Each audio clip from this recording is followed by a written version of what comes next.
L'édito politique sur Europe 1 avec Le Figaro. Bonjour Vincent Trémollet de Villers. Bonjour Dimitri, bonjour Anissa, bonjour à tous. Vincent, ce matin, vous souhaitez nous parler d'un événement qui, selon vous, est d'une première importance. Il s'agit du règlement retour qui concerne les immigrés clandestins et qui devrait être adopté à l'échelle de l'Union européenne mi-juin. Que nous dit ce nouveau règlement, Vincent ? Que l'on assiste à un renversement complet de la politique migratoire en Europe. Jusqu'ici, tout était pensé en faveur de l'immigré clandestin et de son maintien sur le territoire européen. Et avec cette nouvelle règle, l'objectif, à l'inverse, est que les clandestins quittent le vieux continent. Le texte prévoit donc la possibilité de centres de retour hors de l'Union. Il s'agirait de pays tiers acceptant d'accueillir contre une compensation financière les clandestins que refuse le pays d'accueil. C'est ce que voulait faire notamment Giorgia Meloni avec l'Albanie et que la justice a empêché. Le texte prévoit aussi un allongement du délai de rétention jusqu'à 30 mois et même plus pour les étrangers en situation irrégulière présentant un risque pour la sécurité.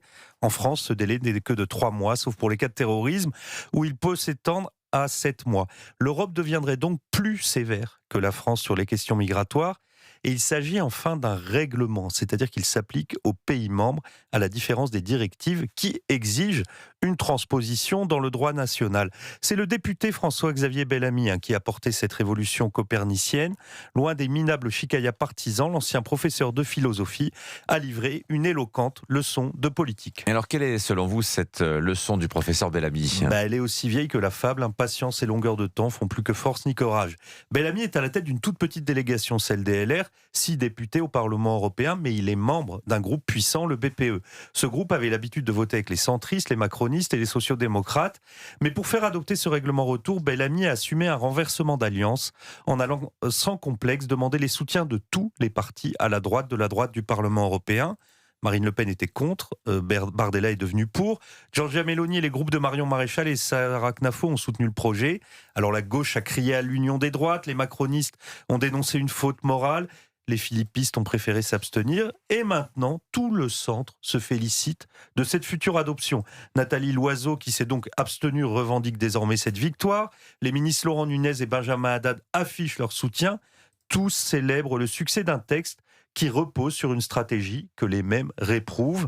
Jean-François Copé, pour sa part, se félicite de ce nouveau règlement, mais accuse Bellamy, je le cite, de faire de la récupération politique. Alors 52 articles, accord de 27 pays, des mois et des mois de négociations réduites à ces considérations tactiques. C'est une nouvelle illustration du décalage entre la facilité du commentaire politicien et l'âpreté de l'artisanat politique. Alors, artisanat politique, commentaire politicien, c'est-à-dire ? C'est-à-dire qu'entre les yaka faucons et les c'est plus compliqué que ça, on ne peut rien faire. Il existe une troisième voie, celle de la détermination, de la conviction et du courage, ce que dit Max Weber en une très belle formule.